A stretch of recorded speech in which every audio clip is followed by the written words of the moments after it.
आज की कहानी कई 100 सालों से पाले गए एक भयानक जिन की है। कई देशों में काला जादू करके किसी के परिवार को तबाह करने के लिए जिन भेजना बहुत खतरनाक काम है जो हर कोई नहीं कर सकता। अक्सर अपने ही लोग ईर्ष्या में आकर एक दूसरे का नुकसान कर देते हैं। नए शहर में आने के बाद विन के परिवार के साथ भी ऐसी ही घटनाएं होने लगती हैं और पहली ही रात से एक भयानक जिन उनके पूरे परिवार को सताने लगता है और असर करता है विन की छोटी बेटी पर। लेकिन जिस इंसान ने इस जिन को इनके परिवार के पीछे लगाया था उसके बारे में विन ने कभी कल्पना भी नहीं की थी। वैसे फिल्म के बिल्कुल एंडिंग में एक ऐसा ट्विस्ट आएगा जो इन सब के पीछे मौजूद असली गुनहगार का चेहरा ही बदल देगा और आपको भी सोचने पर मजबूर कर देगा कि रियल लाइफ में अगर आपके या किसी के साथ भी ऐसा हो जाए तो इससे निकल पाना कितना मुश्किल होगा। तो क्या है वो ट्विस्ट, जानने के लिए वीडियो को बिना स्किप किए अंत तक देखिएगा।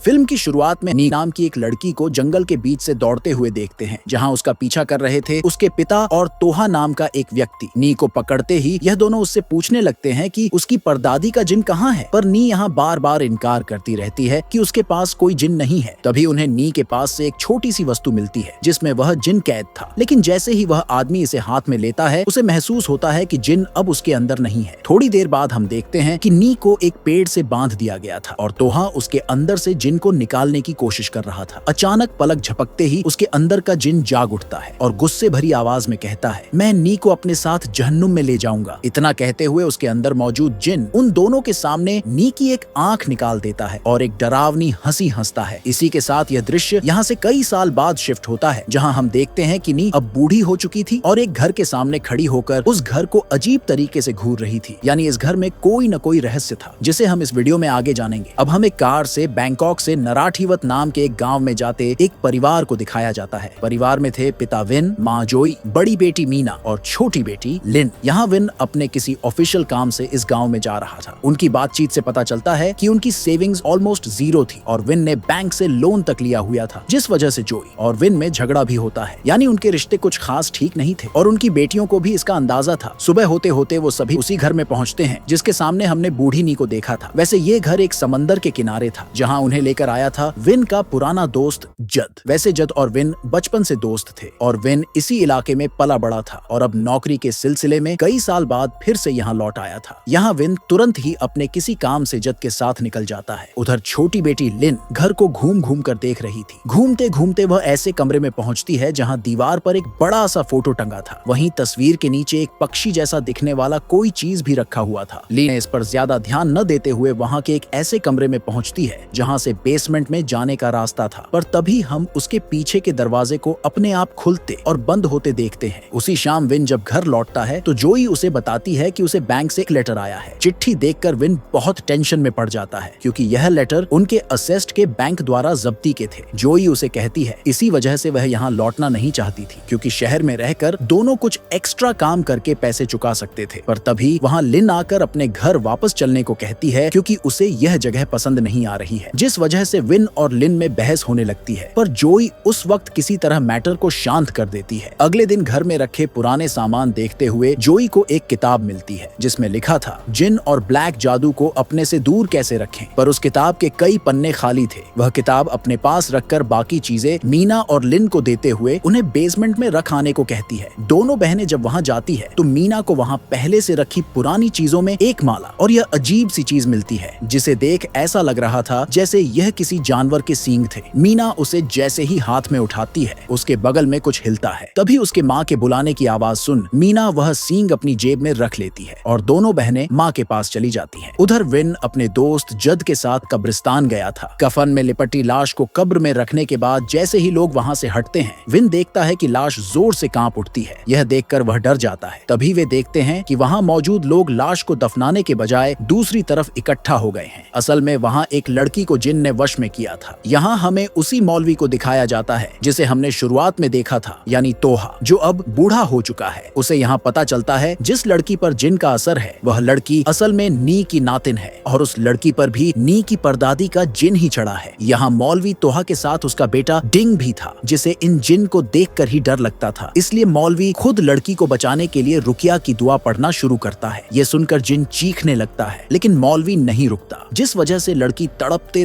हफ्ते उल्टी करने लगती है और जिन के असर से आजाद हो जाती है। यह सब विन और जद दूर खड़े देख रहे थे। वैसे मौलवी इन दोनों को पहले से ही जानता था। मौलवी विन को देखकर बहुत खुश होता है, पर अभी जो हुआ था उससे विन थोड़ा हैरान था। मौलवी बताता है कि यहाँ ऐसे मामले अक्सर होते रहते हैं, ये कोई अजीब बात नहीं है। उसी रात मीना के पास हमें वही सींग और माला दिखाई जाती है। देर रात नींद न आने की वजह से वो नीचे किचन में कुछ खाना ढूंढने जाती है, लेकिन वापस लौटते समय उसे बेसमेंट एरिया में जाने वाले कमरे का नॉब जोर जोर से हिलता नजर आता है, जैसे कोई अंदर से बाहर आना चाहता था। मीना जैसे ही उस दरवाजे के पास जाकर उसे खोलने की कोशिश करती है, लॉक उसके हाथ में निकल आता है और अंदर से एक चूहा निकलता है। मीना थोड़ी घबरा जाती है और कमरे की ओर लौटने लगती है। इसी बीच उस कमरे से उसे फुसफुसाहट सुनाई देती है और उसे एक अजीब सा साया खड़ा दिखता है। पर तभी फज्र की अजान हो जाती है और सब कुछ जैसे नॉर्मल हो जाता है। इधर दूसरी ओर एक बूढ़ी औरत दिखती है जो किसी शैतानी जिन की किताब पढ़ रही थी। अचानक एक भयावह आवाज कहती है कि परदादी लौट आई है और सीन यही कट हो जाता है। अगली सुबह डोरबेल बजती है। दरवाजे पर इन दोनों को दिखाया जाता है। लड़के का नाम लिमो और लड़की का नाम नसरीन था। असल में लिमो यहाँ पिछली रात टूटे हुए लॉक को ठीक करने आया था, जिन्हें जद ने यहाँ विन के कहने पर भेजा था। उधर नसरीन उनके घर में इधर उधर घूम रही होती है। तभी जोई वहाँ आती है। नसरीन यहाँ उनके परिवार की तस्वीरें देख अजीब तरह से कहती है, आप लोग बहुत हैप्पी फैमिली हैं, है ना? ये सुनकर जोई को अटपटा लगता है। नसरीन बात संभालते हुए जोई को एक डिब्बे में गांव का स्पेशल खाना बतौर गिफ्ट देती है, जिसे देखकर जोई खुश हो जाती है। फिर हम नसरीन के घर का दृश्य देखते हैं, जहाँ जिन के असर वाली वही लड़की लाई गई थी जिन्हें विन और जद ने देखा था। असल में नसरीन का भाई लुंग लोगों से जिन उतारने का काम करता था। यहाँ लुंग उस लड़की को जिन के असर से पूरी तरह से मुक्त करके परिवार को सौंपते हुए कहता है कि दोहा के प्रेयर्स ने उस जिन को पूरी तरह से नहीं भगाया था, पर अब यह लड़की खतरे से बाहर है। पर कमरे में आते ही नसरीन अपने भाई से विनती करती है कि उसे भी यह विद्या सिखा दे, लेकिन लुंग उसे मना करता है क्योंकि उनके परिवार में लड़कियों को यह नहीं सिखाया जाता। ऊपर से उसके मुताबिक नसरीन बहुत गुस्सैल है, उसके पास यह ताकत होना खतरनाक हो सकता है, इसीलिए वो लिमो को यह काम सिखाना चाहता था जिसे कोई दिलचस्पी ही नहीं थी। यहाँ नसरीन अपने भाई से कहती है कि अगर वह उसे नहीं सिखाएगा तो भी कम से कम उस परिवार की मदद जरूर करे, और वह विन के परिवार की फोटो उसके सामने रख देती है। यहाँ हम समझ सकते हैं कि यह तस्वीर नसरीन ने विन के घर से चोरी करके लाई थी और अब वह लुंग से विन के परिवार पर काला जादू करने को कह रही है। पर इसकी वजह क्या है यह आगे चलकर पता चलेगा। उधर उसी दिन विन की नई ऑफिस में पहली ज्वाइनिंग थी। बॉस उस जैसा काबिल कर्मचारी पाकर खुश था, इसलिए उसका बॉस विन के हाथ एक बड़ा प्रोजेक्ट भी दे देता है। उसी रात जोई अकेले बैठकर काला जादू वाली वही किताब पढ़ते हुए वही खाना खा रही थी जो नसरीन देकर गई थी। तभी विन घर आता है, पर देर रात तक बाहर रहने पर जोई बेहद नाराज हो जाती है क्योंकि उसे विन पर रत्ती भर भरोसा नहीं था। पहले जब वो लोग यहीं रहते थे तो विन ने एक बार जोई को धोखा दिया था। जोई के मुताबिक उन्हीं हरकतों की वजह से उनके सारे पैसे खत्म हुए। विन ने अपना पैसा दूसरी औरतों पर उड़ा दिया। जोई की यह सब बातें सुनकर विन भी गुस्सा हो जाता है और वापस से उनके बीच झगड़ा स्टार्ट हो जाता है। झगड़े के बाद जोई और विन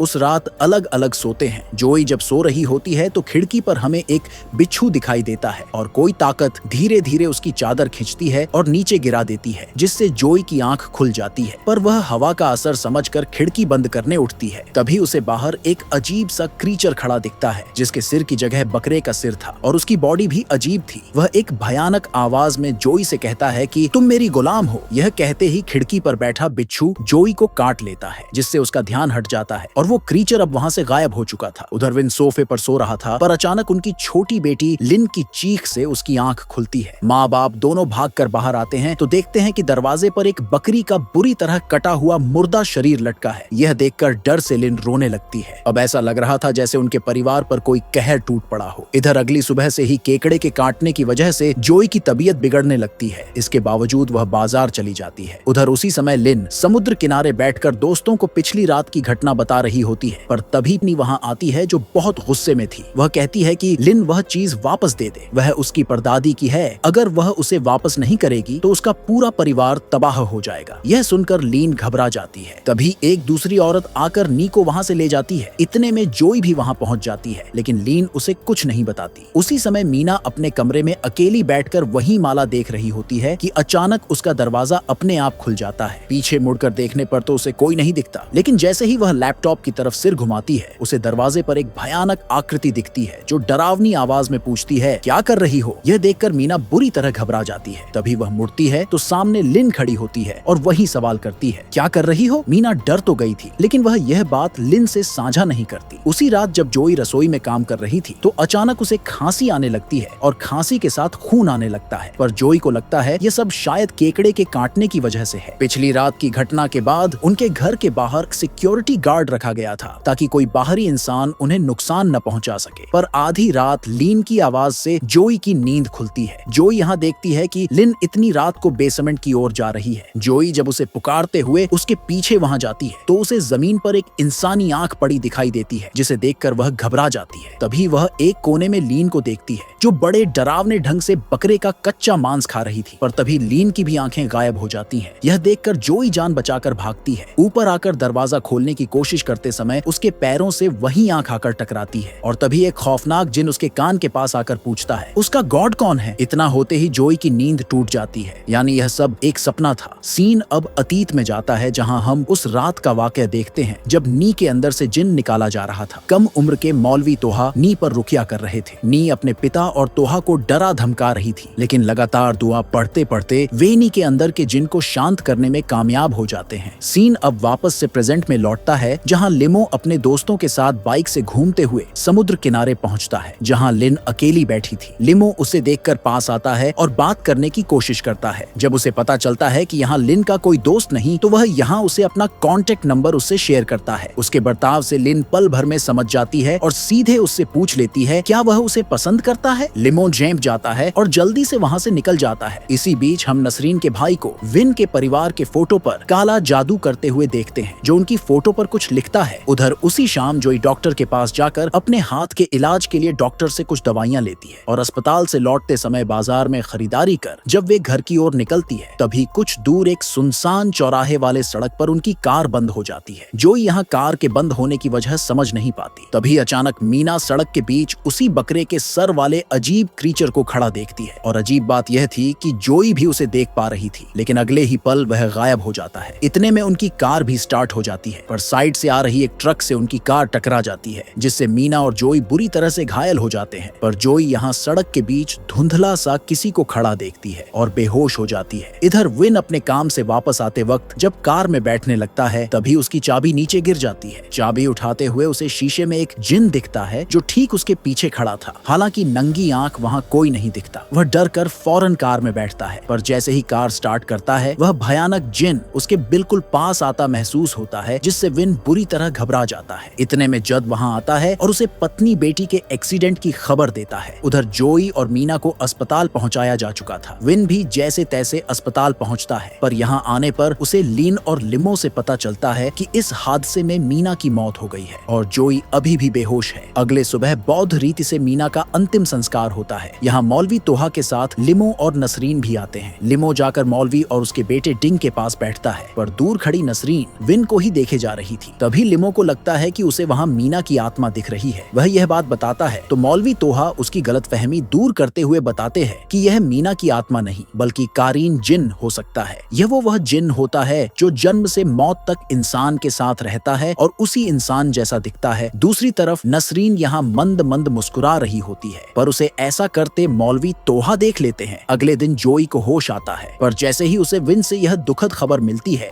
कि मीना अब उनके साथ नहीं है, वह तड़प तड़प कर रोने लगती है और इन सब का जिम्मेदार विन को मानती है, क्योंकि उसने उस रात घर के बाहर जो भयानक आदमी देखा था वही एक्सीडेंट से पहले उन्हें उस सड़क पर भी दिखा था। जोई को यहाँ ऐसा लग रहा था कि वह घर शापित है। यह सुनकर विन सन्न रह जाता है और तुरंत कार लेकर नसरीन के घर जाने के लिए निकल पड़ता है और बार बार उसे कॉल लगाता है। पर नसरीन और उसका भाई तो अभी भी विन के परिवार पर काला जादू कर रहे थे। यहाँ अपने भाई के द्वारा किए गए खूनी रिचुअल की मदद से नसरीन अपने ही खून से शैतानी जिन के साथ एक सौदा कर लेती है जो अधूरा रहा तो उसकी जान भी जा सकती थी। वे दोनों जब इस काम में लगे थे तभी वहाँ लिमो भी आ पहुँचता है। थोड़ी देर में विन भी वहाँ आ जाता है। यहाँ विन आते ही नसरीन को ब्लेम करने लगता है कि उसे पता है कि उसने ही विन के परिवार के साथ कुछ किया है। यहाँ पीछे की खिड़की से लिमो उनकी बातें सुन ये समझ जाता है कि जरूर नसरीन और विन के बीच पास्ट में कोई संबंध रहा है। वह तुरंत नसरीन के कमरे में जाता है और सामान खंगालने लगता है, जहाँ उसे विन और नसरीन की तस्वीरों के साथ एक मेडिकल रिपोर्ट मिलता है जिसमें नसरीन के मिसकैरेज गैरेज का जिक्र था। यह सब देखकर लिमो हक्का बक्का रह जाता है। तभी एक कांच के जार में संरक्षित एक नवजात का शव दिखता है, जिससे लिमो बुरी तरह घबरा जाता है।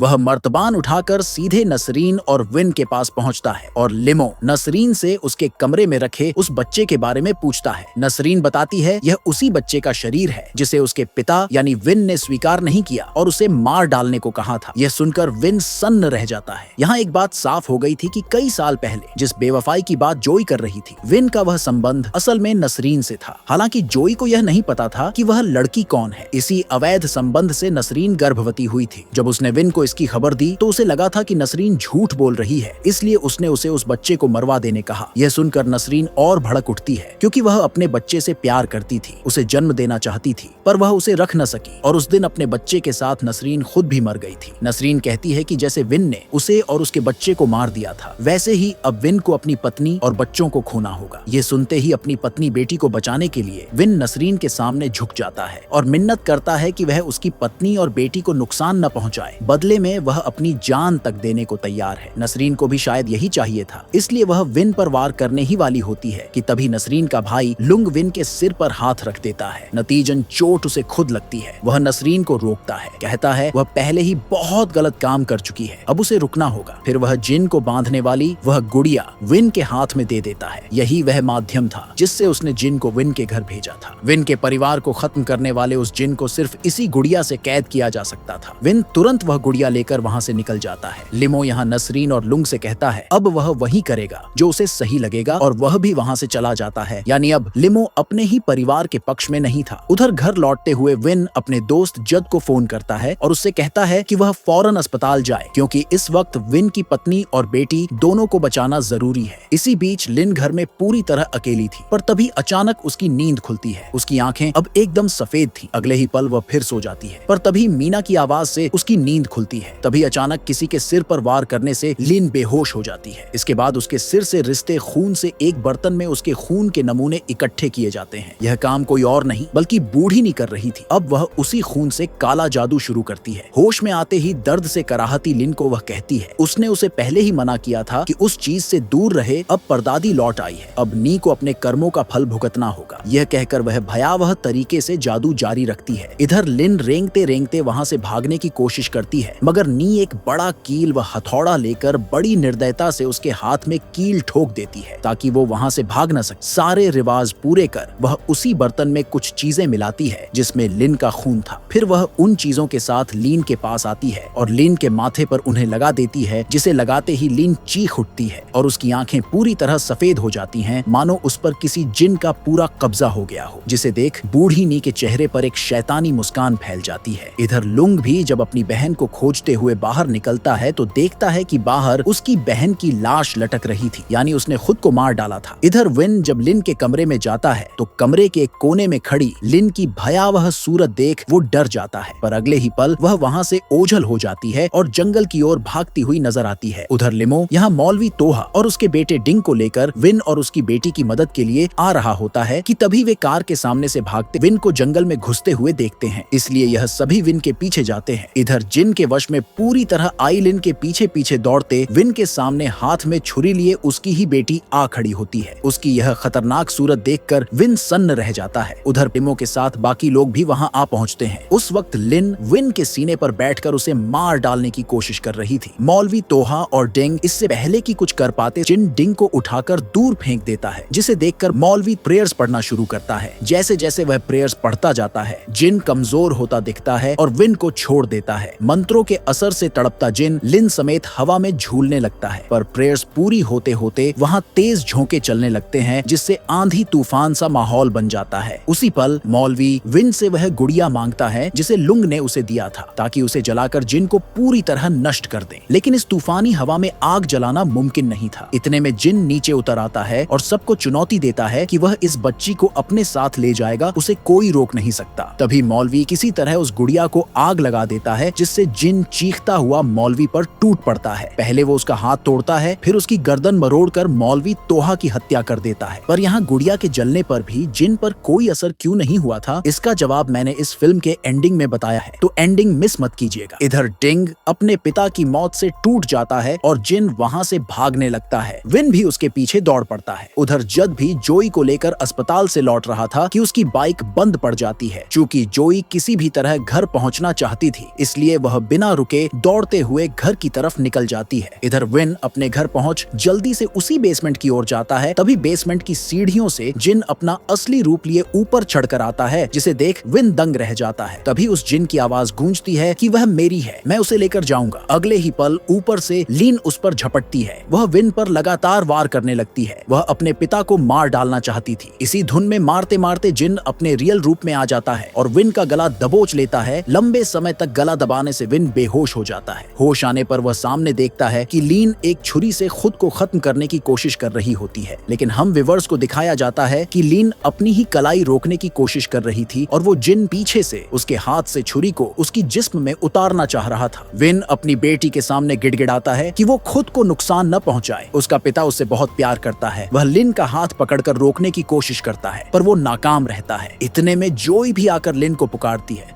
जिससे विन का भी हौसला लौट आता है। पर तभी लिन पर जिन का पूरा कब्जा हो जाता है और वह कहता है, मैं इस बच्ची को साथ ले जाऊंगा। यह सुनकर माँ बाप फूट फूट कर रो पड़ते हैं। उसी समय डिंग पहुंच जाता है। वैसे शुरू से डिंग किसी भी जिन का सामना करने से बहुत डरता था, मगर इस बार वह नहीं घबराता और प्रेयर्स करना शुरू करता है, जिससे जिन तड़पने लगता है। पर वह लिन को इतनी आसानी से छोड़ने वाला नहीं था। वह वही करता है जो वर्षों पहले नी के साथ किया था। वो अपनी पूरी ताकत से वह छुरी लिन की आंख में भोंक देता है। पर उसी क्षण फज्र की अजान गूंजती है। अजान की आवाज सुनते ही जिन अब लिन को और नुकसान नहीं पहुंचा पाता और उसे छोड़ देता है। अपनी बड़ी बेटी खोकर विन भी अपने पापों का फल पहले ही भुगत चुका था। लिमो जब अपने घर लौटता है तो वह अपने बड़े भाई के गुस्से को शांत करने की कोशिश करता है। पहले तो लुंग चुप रहता है, पर फिर आता है इस फिल्म का सबसे बड़ा ट्विस्ट, जब लुंग लिमो को बताता है कि वो इतना निर्दयी नहीं है कि किसी के बदले को पूरा करने के लिए एक परिवार की भेंट चढ़ा दे। असल में लुंग ने तो विन के परिवार पर काला जादू करके जिन भेजा ही नहीं था। वो गुड़िया और मंत्र सब झूठ था, जिसे लुंग ने बस नसरीन को गुमराह करने के लिए किया था। यह सुनकर लिमो दंग रह जाता है और वह कहता है कि उसने अपनी आंखों से लीन के भीतर जिन देखा है। यह सुनकर अब बड़ा भाई भी चौंकता है। वह अपने हाथ में पकड़ी खास तस्बीह पढ़ते हुए देखने की कोशिश करता है कि यह जिन किसने भेजा था। दृश्य अतीत में लौटता है और अब हम देखते हैं कि नी के भीतर का जिन निकालने के बाद तोहा ने उसे एक सींग के भीतर कैद कर दिया था। उसने जिन को पूरी तरह नष्ट नहीं किया था, क्योंकि उस वक्त तोहा के पास इतनी शक्ति नहीं थी कि वो इस शक्तिशाली जिन को खत्म कर सके। इसलिए वह सींग उसने नी के पिता को सौंप दिया था और उन्हें कहा था कि इसे किसी सुरक्षित जगह रख दें। पर अब सवाल यह था कि वह सींग विन के घर कैसे पहुंचा। तो असल में उस घर में पहले नी ही रहती थी। सबसे रोचक बात यह थी कि नी का परिवार और जद की फैमिली एक ही थी, जो उसी घर में रहा करते थे। घर में लगी उस महिला की तस्वीर जिसे स्टार्ट में दिखाया था, असल में जद की परदादी की थी। नौकरी के सिलसिले में वे बरसों उसी घर में रहे, लेकिन काम में अच्छा प्रदर्शन न होने और विन के वापस लौटने के कारण वह घर उनसे लेकर विन और उसके परिवार को दे दिया गया था। जद जानता था कि नी के पिता ने उस घर के बेसमेंट में ही उसकी परदादी के जिन को कैद कर रखा है। विन से ईर्ष्या के कारण उसने एक चाल चली। पहले वह नसरीन के भाई को यह कहकर घर लाता है कि उनके घर में मौजूद एक कैद जिन उन्हें परेशान कर रहा है। इसलिए नसरीन का भाई दुआ कलाम पढ़कर उसमें कैद जिन वाले उस सींग को जला देता है, लेकिन वह पूरी तरह राख होने से पहले ही जद उसे आग से निकाल लेता है और किसी खुली जगह पर रख देता है। नतीजन सींग के भीतर का जिन मुक्त हो जाता है। उसी दिन जद अपना परिवार लेकर वह घर छोड़ देता है और सेम डे वे और उसका परिवार भी वहां रहने आ जाता है। जद ने मामूली ईर्ष्या में अपने पुरखों के कैद जिन को अपने ही बचपन के दोस्त के परिवार के पीछे लगा दिया और यही वजह थी कि तोहा के उस गुड़िया के जलाने पर भी जिन पर कोई असर नहीं हुआ, क्योंकि लिन के भीतर जो जिन था